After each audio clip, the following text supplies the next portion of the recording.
మన దేశం ఎడ్యుకేషన్ సర్వీసెస్కి సంబంధించి మన అడ్మిషన్ డైరెక్టర్ చందు గారు ఈరోజు మనతో ఉన్నారు. బీఎస్సీ అగ్రికల్చర్ కోర్స్ తీసుకోవడం వల్ల ఎటువంటి ప్రయోజనాలు కలుగుతాయి, అసలు ఆ కోర్స్ ఎందుకు తీసుకోవాలి, ఇటువంటి డౌట్స్ అందరిలో ఉంటాయన్నమాట. సో ఆ డౌట్స్ అన్నిటినీ క్లియర్ చేయడానికి చందు గారు మనతో ఉన్నారు. ఆయన అడిగి మరిన్ని విశేషాలను తెలుసుకుందాం. చందు గారు నమస్కారం అండి. నమస్తే అండి. గతంలో బీఎస్సీ అగ్రికల్చర్ కోర్సులో చేరినటువంటి స్టూడెంట్స్ ఉన్నారు. వారు కాలేజ్ ఎంపికలో ఎటువంటి మిస్టేక్స్ చేసేవారు ఎంచుకోవడంలో? గతంలో స్టూడెంట్స్ ఎలా ఉండేవాళ్ళు అంటే మేడం, మా ఊర్లో ఒక స్టూడెంట్ చదువుతున్నాడు అనుకోండి, ఆ స్టూడెంట్ ఎక్కడ చదువుతున్నాడు తెలుసుకోవడం, మహారాష్ట్రలోనో ఇంకో చోట మధ్యప్రదేశ్లోనో ఢిల్లీలోనో ఎక్కడ చదువుతున్నాడు అనుకోండి, ఆ కాలేజ్ గురించి తెలుసుకోవడం, ఆ కాలేజ్ బాగుంటుందని చెప్తే వెళ్ళి జాయిన్ అయిపోయాళ్ళు అనమాట. ఎందుకంటే టెక్నాలజీ అనేది అప్పుడు అంత డెవలప్డ్ లేదు. ఇప్పుడు ఏమైపోయిందంటే ప్రతి స్టూడెంట్ దగ్గర మొబైల్ ఉంది, గూగుల్లో సెర్చ్ చేస్తున్నాడు, ప్రతి యూనివర్సిటీ గురించి ప్రతి కాలేజ్ గురించి తెలుసుకుంటున్నాడు. కానీ గూగుల్లో కూడా ఏమైపోయిందంటే ఇప్పుడు అక్కడ జరిగేది ఒకటి, వీళ్ళు సైట్లో అప్లోడ్ చేసేది ఒకటి అయిపోయింది. సో ప్రాపర్గా అక్కడ ఒక విషయం ఉంటుంది, దానికి ఐకార్ అక్రియేషన్ ఉన్నా లేకపోయినా వాడు ఏదో పేపర్ పెడతాడు, వీడు నిజమే అనుకుంటాడు. ఇంకా దానికంటే కూడా మేడం స్టూడెంట్ ఏం చేయాలంటే, ఇప్పుడు ఒక కోర్స్ చదవాలనుకుంటున్నాడు, సో తన లైఫ్ అది ఇంటర్మీడియట్ తర్వాత ఏ కోర్స్ చేస్తామో అదే మన లైఫ్ అనేది డిసైడ్ చేస్తుంది డెఫినెట్ గా, అది ఏ కోర్స్ అయినా కానివ్వండి. సో స్టూడెంట్ ఇప్పుడు ఎగ్జాంపుల్, ఇప్పుడు మీరు గోల్డ్ కొందాం అనుకుంటారు, 10 షాపులు తిరుగుతారు, ప్యూరిటీ చెక్ చేస్తారు, బెస్ట్ ప్రైస్ ఎక్కడ ఉందో చెక్ చేస్తారు. రెండోది ఒక ఫ్లాట్ కొందాం అనుకుంటారు, 100 డాక్యుమెంట్స్ చెక్ చేసుకొని ఇది బెస్ట్, ఇది ప్రాబ్లం లేదు, ఈ సైట్ ఏం ప్రాబ్లం లేదు, లేదా ఈ గోల్డ్ బాగుంది అనుకుంటేనే మనం పర్చేజ్ చేస్తాం. కానీ ఎడ్యుకేషన్కి వచ్చేసరికి చాలా మంది ఏం చేస్తారంటే, ఆ కాలేజ్కి వెళ్ళి వస్తే 10,000 ఖర్చు అవుతుంది, వాడినో వీడినో కనుక్కొని గొర్రెలాగా వెళ్ళిపోదాం అనుకుంటారు. కానీ ఒక ఇన్స్టిట్యూషన్ మనం సెలెక్ట్ చేసుకోవాలి అంటే కోర్స్కి, ఎందుకంటే ఇదే వీళ్ళ లైఫ్, ఇంకా నెక్స్ట్ తర్వాత మళ్ళీ మార్చుకోవడానికి కానీ చేంజ్ చేసుకోవడానికి కానీ ఏం ఉండదండి. సో స్టూడెంట్ కంపల్సరీ ఏం చేయాలంటే క్యాంపస్ విజిటింగ్కి వెళ్ళాలి. ఒకటే క్యాంపస్ విజిటింగ్కి వెళ్తే వేరియేషన్స్ తెలియదండి, అంతే కదా. ఇప్పుడు మనం గోల్డ్ షాప్కి ఒకటే షాప్కి వెళ్ళాం అనుకోండి, వేరియేషన్ తెలుస్తుందా? పక్క షాప్కి ఈ షాప్కి ఆ షాప్కి వేరియేషన్ తెలుస్తుందా? తెలియదు కదా. ఒక ల్యాప్టాప్ కొనడానికి వెళ్ళాం, సిటీసీకి వెళ్ళినప్పుడు ఒకటే షాప్లోకి వెళ్ళి ఈ ల్యాప్టాప్ ఎంత, హెచ్పి ఎంత, డెల్ ఎంత కనుక్కొని ఆ షాప్లోనే మనం తీసుకున్నాం అనుకోండి, వేరియేషన్ కానీ ఏం తెలియదండి. అదే మనం ఇంకొక 10 షాపులు తిరిగామనుకోండి, బెస్ట్ ప్రైస్ ఎక్కడ ఉంది, మంచి మోడల్ ఎక్కడ ఉంది కూడా తెలుస్తుందండి. సో స్టూడెంట్ ఏం చేయాలంటే ఒక 4-5 కాలేజీలు అనేవి విజిటింగ్కి వెళ్ళాలి. ఎన్ని కాలేజీలకి వెళ్ళినా పెద్ద వేరియేషన్ అనేది, ఖర్చు అనేది రాదండి. 10-15 వేలు కోసం లైఫ్ని అయితే రిస్క్లో పెట్టలేం కదా. సో వాళ్ళు చెప్పింది వీళ్ళు చెప్పింది వినేదానికంటే కూడా స్టూడెంట్ డైరెక్ట్గా క్యాంపస్కి వెళ్ళి, ఆ క్యాంపస్లో ప్రతి స్టేట్స్ పిల్లలు ఉంటారు, నార్త్ ఇండియన్స్ ఉంటారు, సౌత్ ఇండియన్స్ ఉంటారు. సో ఫీడ్బ్యాక్ తీసుకోవాలండి, పిల్లల దగ్గర ఫీడ్బ్యాక్ తీసుకోవాలి. ఇన్స్టిట్యూషన్ ఓకేనా, క్లాసెస్ ఎలా జరుగుతున్నాయి, ఫీల్డ్ వర్క్ ఎలా జరుగుతుంది, లైబ్రరీకి తీసుకెళ్తారా, ల్యాబ్కి తీసుకెళ్తారా, ప్రొఫెసర్స్ ఉన్నారా లేదా, ప్రాపర్గా క్లాసెస్ జరుగుతున్నాయా లేదా, ఇవి తెలుసుకోవాలండి. ఇవి తెలుసుకోకుండా మా ఊరు అబ్బాయి ఉన్నాడు, వాడు చెప్పాడు ఇక్కడ బాగుంటుందని అన్న కాన్సెప్ట్లో చాలామంది పేరెంట్స్ మిస్టేక్ చేస్తున్నారండి, ఇంకా ఈ రోజుకి జరుగుతున్నాయి. కానీ ఏ స్టూడెంట్ అయినా బేసిక్గా ఇన్ఫర్మేషన్ తెలుసుకోవాలి, అందరు చెప్పింది వినాలి. విన్న తర్వాత వీటి కూడా వెరిఫై చేసుకుంటే బాగుంటుంది. ఒక 4 కాలేజీలు తిరిగి 4 వెరిఫై చేసుకొని స్టూడెంట్స్ని కూడా, ఓన్లీ ఏదో క్యాంపస్కి వెళ్ళి వచ్చి బిల్డింగ్ బాగుంది, గోడలు బాగున్నాయి, ఫుడ్ బాగుంది. చాలా మంది మన తెలుగు వాళ్ళు ఏం చేస్తారంటే, ఫుడ్ బాగుంటుందా బాగోదా అని అడుగుతారు మెయిన్గా. సో ఫుడ్ ఏముంది, ఫుడ్ అనేది సెట్ అవుతుంది, ఫుడ్ పెద్ద సమస్య కాదు. ఫుడ్ అనేది అలవాటు చేసుకుంటే ఏ ఫుడ్ అయినా బాగానే ఉంటుంది, అది పెద్ద సమస్య కాదు. సో మెయిన్గా కావాల్సింది ఏంటంటే వాడి ఫ్యూచర్కి ఎడ్యుకేషనే. సో ఎడ్యుకేషన్ ఉందా లేదా, ఫ్యాకల్టీ ఉన్నారా లేదా, లైబ్రరీస్ ఉన్నాయా లేవా, ఫీల్డ్ ఉందా లేదా, ప్రాపర్గా వీళ్ళ దగ్గర ప్లేస్మెంట్స్ ఉన్నాయా లేవా, ఇవి చూసుకోవాలండి పేరెంట్. సో ప్రతిదీ వెరిఫై చేసుకొని జాయిన్ అయితే బాగుంటుంది. ఇప్పుడు స్టూడెంట్స్ ఇప్పుడు కాలేజ్ లేదు యూనివర్సిటీలో జాయిన్ అయినప్పుడు, అంటే బీఎస్సీ అగ్రికల్చర్ కోర్స్కి సంబంధించి అగ్రిడేషన్ ఉండాలి ఖచ్చితంగా అని అంటారు. అసలు ఏంటి, అసలు అగ్రిడేషన్ అంటే ఏంటి? ఇప్పుడు అక్రిడేషన్ అంటే మేడం ఐసీఆర్ అక్రియేషన్ అనమాట. ఓకే. ఇప్పుడు మెడికల్ ఉంది, ఎంసీఆర్ అక్రియేషన్ ఉంటుంది. సో వెటర్నరీ ఉంది, విసిఏ అక్రియేషన్ ఉంటుంది. అలాగే అగ్రికల్చర్ ఉంది, అగ్రికల్చర్కి ఎంసీఆర్ అక్రియేషన్ అని ఉంటుంది. ఇది ఏంటంటే ఒక రెగ్యులర్ బాడీ మేడం. సో దీని ఆథరైజ్డ్ ఐకార్ అక్రియేషన్ ఉన్న కాలేజ్ ఇన్స్టిట్యూషన్లో చదివితేనే మన స్టూడెంట్కి అనేది ఈవెన్ మన దగ్గర ఉన్న ఏ గవర్నమెంట్ సెక్టర్లో జాబ్కి అప్లై చేయాలన్నా, లేదు ఒక బెస్ట్ ఎంఎన్సీ కంపెనీలో తను వర్క్ చేయాలన్నా, సో అక్రియేషన్ ఉన్న యూనివర్సిటీలోనో కాలేజ్లోనో చదివితేనే ఆ స్టూడెంట్ సర్టిఫికేట్ అనేది వాల్యూడ్ మేడం. తను జాబ్ చేయడానికి కూడా ఎలిజిబుల్ అనమాట. అక్రిడేషన్ లేని కాలేజెస్ కూడా ఉంటాయి. అక్రిడేషన్ లేని కాలేజెస్, యూనివర్సిటీస్ అనేవి మనకి ఇండియాలో చాలా కుప్పలు తెప్పలుగా 30,000, 40,000, 50,000 ఇయర్లీ ఫీజుతో చాలా యూనివర్సిటీస్, కాలేజెస్ ఉన్నాయి మేడం. కాకపోతే ఏంటంటే స్టూడెంట్స్కి కానీ పేరెంట్స్కి కొంతమందికి అవగాహన లేక, లేదు మా కాలేజ్కి అక్రిడేషన్ వస్తుంది, నెక్స్ట్ ఇయర్ వస్తుంది, ఈ ఇయర్ వస్తుంది అని చెప్పడం వల్ల చాలామంది స్టూడెంట్స్ అనేది మోసపోతూ ఉంటారు అనమాట. సో కంపల్సరీ స్టూడెంట్ అనేది వెరిఫై చేసుకోవాలి. వెరిఫై చేసుకొని ది బెస్ట్ ఇన్స్టిట్యూషన్ ఏది ఉంది ఈ కోర్స్కి చదువుకోవడానికి అని చెక్ చేసుకొని ఆ కోర్స్ తీసుకోవడం బెటర్ మేడం. బీఎస్సీ అగ్రికల్చర్ కోర్స్కి సంబంధించి యూనివర్సిటీస్ లేదా కాలేజెస్లో రెండిట్లో కూడాను ఐకార్ అక్రిడేషన్ ఉన్నా కానీ వారు క్వాలిటీ పాటించట్లేదు. ఎందుకని? ఇప్పుడు కొన్ని యూనివర్సిటీస్ ఎలా ఉన్నాయంటే అండి, పర్మిషన్ వచ్చే వరకు ప్రాపర్గా రికార్డ్ అనేది మెయింటైన్ చేస్తారండి. ఫ్యాకల్టీ విషయంలో కానీ, లేకపోతే లైబ్రరీస్ కానీ, ఫీల్డ్ చాలా మెయిన్ అనమాట. బీఎస్సీ అగ్రికల్చర్ కోర్స్కి పాలీ హౌసెస్ కానీ, ఫీల్డ్ కానీ, ఇది చాలా ప్రాపర్గా మెయింటైన్ చేయాలి కంపల్సరీ. ఎందుకంటే ప్రాక్టికల్ ఎడ్యుకేషన్ అంతా ఉండేది ఫీల్డ్లోనే స్టూడెంట్కి.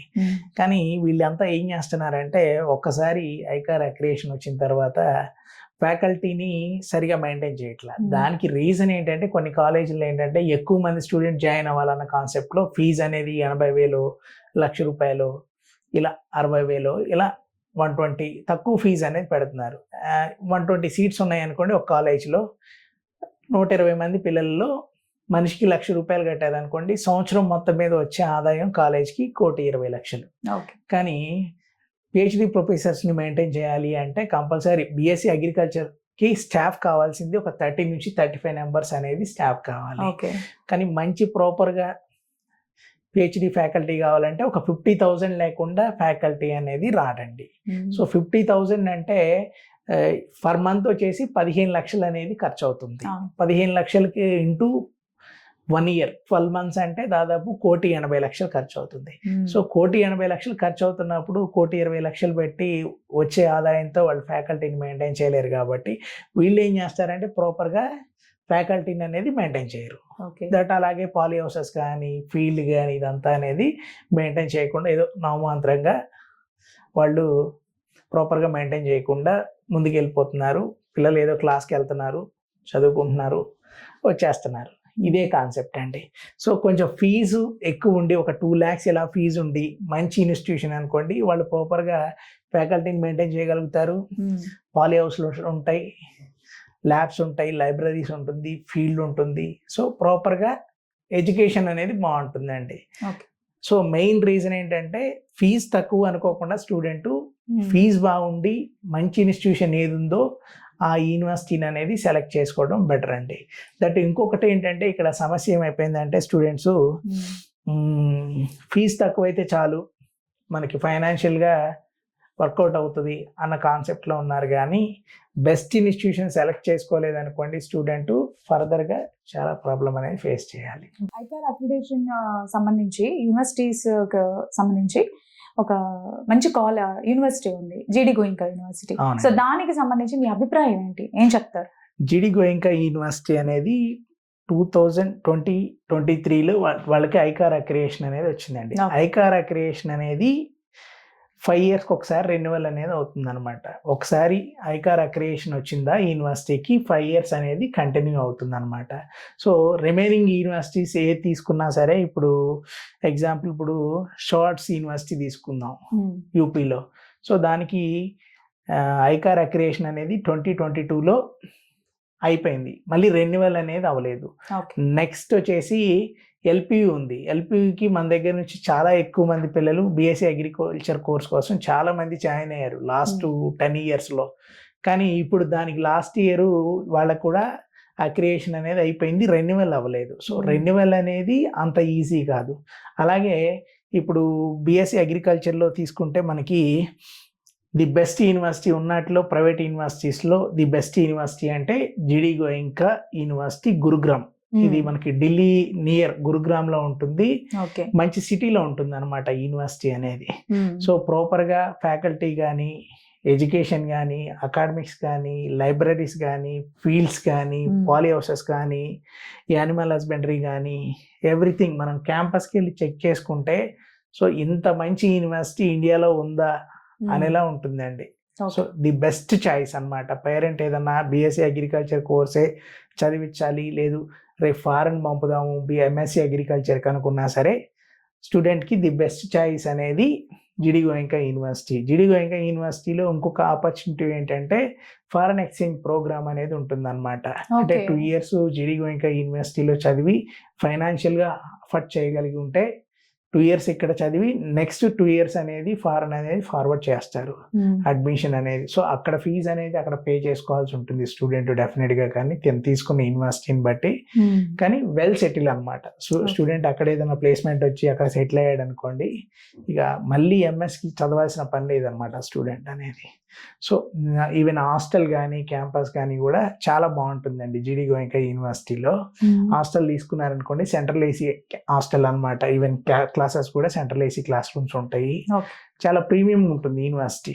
సో నేను ఇండియాలో చూసిన అన్ని యూనివర్సిటీస్లో డిసిప్లిన్ పరంగా కానీ, అకాడమిక్స్ పరంగా కానీ, ఎడ్యుకేషన్ పరంగా కానీ everything pin to pin parent వెళ్ళి చెక్ చేసుకుంటే మాత్రం ఒక 4 యూనివర్సిటీలు తిరిగి వస్తే పేరెంట్ డెఫినెట్గా జిడి గోయంకాలో అడ్మిషన్ తీసుకుంటాడండి. సో ఎవరన్నా స్టూడెంట్ బీఎస్సీ అగ్రికల్చర్ జాయిన్ అవ్వాలి అని అనుకుంటే ఒకసారి విజిట్ చేయడం బెటర్ అండి జిడి గోయంకా యూనివర్సిటీని. ఓకే, ఇప్పుడు బీఎస్సీ అగ్రికల్చర్ కోర్స్కి సంబంధించి కాలేజ్ లేదా యూనివర్సిటీస్లోనైనా సరే మనకి ఫారిన్ ఎక్స్చేంజ్ ప్రోగ్రామ్స్ కండక్ట్ చేస్తున్నారు అని అంటారు. సో వాటి వల్ల అసలు స్టూడెంట్స్కి ఎటువంటి యూజెస్ ఉంటాయి? ఇప్పుడు ఫారెన్ ఎక్స్చేంజ్ ప్రోగ్రామ్ అంటే మేడం ఏం లేదండి, ఒక 2 years ఇండియాలో వాళ్ళ కాలేజీలో చదువుతారు, ఒక 2 years అబ్రాడ్ లేదా 1 year అబ్రాడ్ ఏదో కంట్రీ, యుఎస్, యూకే, కెనడా, ఇలా రకరకాల కంట్రీస్ ఉన్నాయి. ఏదో కంట్రీలో ఎడ్యుకేషన్ అనేది కంప్లీట్ చేస్తారు. సో దానివల్ల స్టూడెంట్కి ఏంటి బెనిఫిట్ అంటే మేడం, ఇప్పుడు నిజంగానికి మాట్లాడుకుంటే మన ఇండియాలో ఇంతమంది వ్యవసాయం మీద ఆధారపడ్డారు, కానీ 70% వ్యవసాయం మీద ఆధారపడతారు. కానీ టెక్నాలజీలో మనోళ్ళు జస్ట్ 20-30% ఉన్నారు.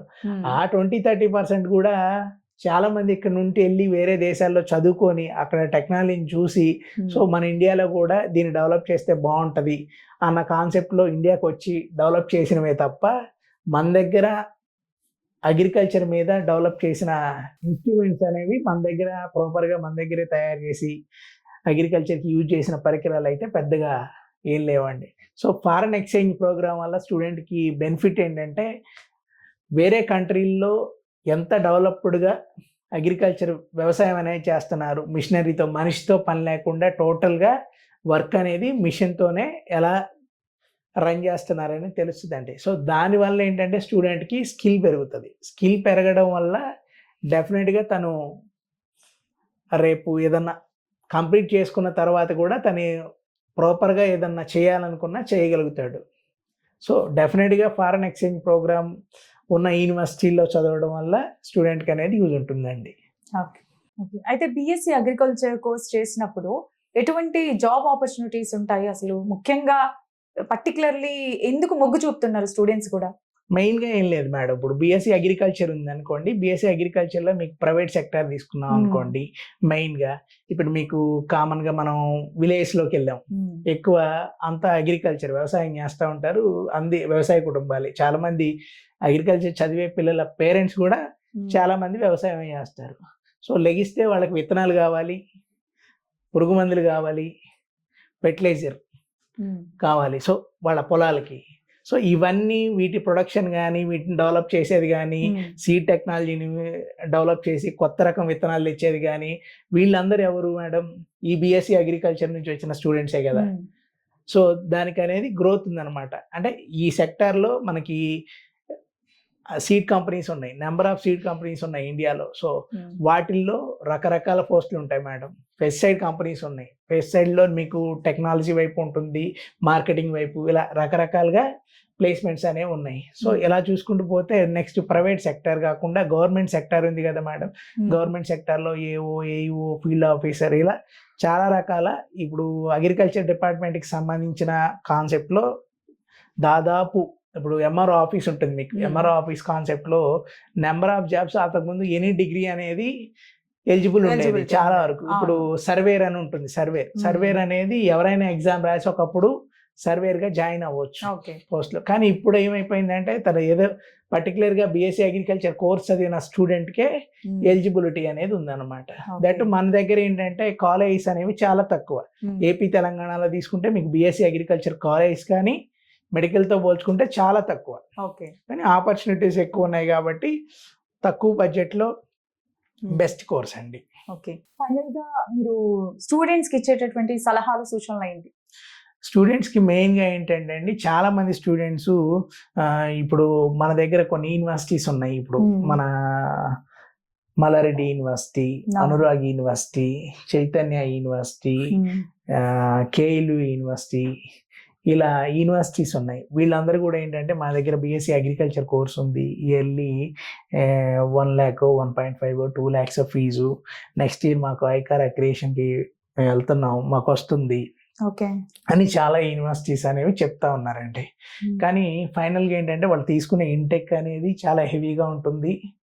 సో ఐకార్ అక్రియేషన్కి వస్తుందా రాదా అన్నది కూడా డౌటే అనమాట. మనం ఏదన్నా యూనివర్సిటీలో జాయిన్ అవుతున్నాము అంటే డెఫినెట్గా ఆ యూనివర్సిటీకి ఐకార్ అక్రియేషన్ జాయిన్ అయ్యే టైంలో ఉండాలండి. ఈవెన్ పాస్డ్ అవుట్ అయ్యే టైం కూడా దానికి ఐకార్ అక్రియేషన్ ఉండాలన్నమాట. ఇప్పుడు ఎగ్జాంపుల్ కొన్ని యూనివర్సిటీస్ ఉన్నాయి. ఇప్పుడు ఐటీఎం యూనివర్సిటీ ఉంది. ఐటీఎం యూనివర్సిటీ ఈ ఇయర్ జూలైతో ఐకార్ అక్రియేషన్ అనేది అయిపోతుంది. సో రెన్యువల్ అవ్వలేదు అనుకోండి, ఆ స్టూడెంట్కి తర్వాత పాస్డ్ అవుట్ అయ్యే టైంకి ప్రాబ్లం అవుతుంది. సో ఇలా అన్నమాట. మనం ఏదైనా యూనివర్సిటీ జాయిన్ అవుదాము అని అనుకుంటే ఆ యూనివర్సిటీకి అక్రియేషన్ అనేది మనం జాయిన్ అయిన రోజు నుంచి పాస్డ్ అవుట్ అయ్యే ఇయర్ వరకు ఉందా లేదా అనేది డెఫినెట్గా స్టూడెంట్ అనేది చెక్ చేసుకోవాలండి. అలాగే అకాడమిక్స్ కానీ, ఎడ్యుకేషన్ కానీ, ప్లేస్మెంట్స్ కానీ ఏ యూనివర్సిటీలో ప్రాపర్గా ఉన్నాయి అనేది మాత్రం చెక్ చేసుకోవాలి. ఎవరో చెప్తారు మా దగ్గర ప్లేస్మెంట్స్ ఉంటాయి, మా దగ్గర అది ఉంటుంది, ఇది ఉంటుంది అని చెప్తారు. కానీ అవన్నీ ఏంటంటే ప్రాక్టికల్గా జరగవండి చాలా యూనివర్సిటీస్లో. సో అందుకే స్టూడెంటు యూనివర్సిటీలో జాయిన్ అవుతున్నాను అంటే డెఫినెట్గా ఇవన్నీ ఉన్నాయా లేవా అన్నది 1-2 సార్లు ఎవరు చెప్పినా చెప్పకపోయినా వెళ్ళి చెక్ చేసుకోవడం అనేది మంచి ఆలోచన అండి. అంతేగాని ఫీజు తక్కువ ఉంది కాలేజీలో, తక్కువ బడ్జెట్లో బీఎస్సీ అగ్రికల్చర్ అయిపోతుంది ఆ యూనివర్సిటీలో, లేకుంటే ఆ యూనివర్సిటీలో మా ఊరు పిల్లలు చదువుతున్నారు వాళ్ళు బాగుంటుందని చెప్పారు, ఈ కాన్సెప్ట్ కంటే కూడా ది బెస్ట్ యూనివర్సిటీ ఏదైతే ఉందో దాన్ని 1-2 సార్లు చెక్ చేసుకొని పేరెంట్ విజిట్ చేసి అడ్మిషన్ అనేది తీసుకోవడం బెటర్ అండి. అలాగే నెక్స్ట్ మన దగ్గర ఇప్పుడు హైదరాబాద్లో ఇప్పుడు నేను మీకు చెప్పా కదా మల్లారెడ్డి, అనురాగ్ ఇలాంటి యూనివర్సిటీస్తో పోలిస్తే కావేరీ యూనివర్సిటీ అని మీకు కావేరీ సీడ్స్ ఐడియా ఉండొచ్చు. కావేరీ విత్తనాలు చాలా ఫేమస్ కూడా. అవునండి, ఇండియాలో దాదాపు అవి 30 years నుంచి వాళ్ళు విత్తన కర్మాగార రంగంలో ఉన్నారండి. వాళ్ళు చాలా ఫేమస్ కావేరీ సీడ్స్ అనేవి. సో వాళ్ళు ఏంటంటే వాళ్ళ విత్తనాలు ఎక్కడైతే ప్రొడక్షన్ చేస్తున్నారో హైదరాబాద్లో దానికి రిలేటెడ్గా ఒక 100 ఎకరాల్లో యూనివర్సిటీ అనేది కొత్తగా స్థాపించారండి. ఓన్లీ బీఎస్సీ అగ్రికల్చర్ కోసమే మాత్రమే, రిమైనింగ్ ఏ కోర్సెస్ అనేవి లేవు. ఇప్పుడు కొన్ని యూనివర్సిటీస్, ఇప్పుడు మల్లారెడ్డి వీటన్నిటిలో రిమైనింగ్ రకరకాల కోర్సెస్ ఉన్నాయి యూజీసీ యూనివర్సిటీస్లో. కానీ ఇక్కడ తీసుకుంటే మనకి only BSE agriculture course only అదొకటే ఉంటుందన్నమాట. ఆ కోర్స్ ఒకటే ఉంది ఈ యూనివర్సిటీలో. కానీ ఇన్ఫ్రాస్ట్రక్చర్ కానీ, పాలీ హౌసెస్ కానీ, ఫార్మింగ్ కానీ చాలా బాగుందండి. ఏదైనా లోకల్లోనే జాయిన్ అవ్వాలి అని అనుకున్న స్టూడెంట్ ఎవరన్నా ఉంటే సో డెఫినెట్గా కావేరీ యూనివర్సిటీ అనేది సెలెక్ట్ చేసుకోవచ్చు అండి. ఎందుకంటే వాళ్ళకి ఆల్రెడీ వాళ్ళు విత్తనాల ప్రొడక్షన్లో కూడా ఉన్నారు కాబట్టి డెఫినెట్గా వాళ్ళ దగ్గర కొంత ప్లేస్మెంట్స్ కానీ ఇవన్నీ ప్రాపర్గా ఉంటాయండి. సో ఎవరన్నా తక్కువ బడ్జెట్లో లోకల్ ఏదన్నా యూజీసీ అయినా పర్లేదు జాయిన్ అవుదాం అని అనుకుంటే ఒకసారి కావేరీ యూనివర్సిటీని విజిట్ చేయడం బెటర్ అండి. చూసారుగా మన దేశం educational services admission director Chandu గారితో బిఎస్సి అగ్రికల్చర్ కోర్సెస్ కి సంబంధించి చాలా డౌట్స్ క్లియర్ చేశారు ఆయన. సో ఇటువంటి మోర్ దెన్ ఇన్ఫర్మేషన్, ఇంకా ఎటువంటి స్టడీస్ కి సంబంధించిన ఇన్ఫర్మేషన్ కోసం అయినా చూస్తూనే ఉండండి యూటీవీ ఎడ్యుకేషనల్ సర్వీసెస్. ధన్యవాదాలు. యూటీవీ ఎడ్యుకేషనల్ సర్వీసెస్ ఛానల్ని షేర్ చేయండి, సబ్స్క్రైబ్ చేయండి, లైక్ చేయండి.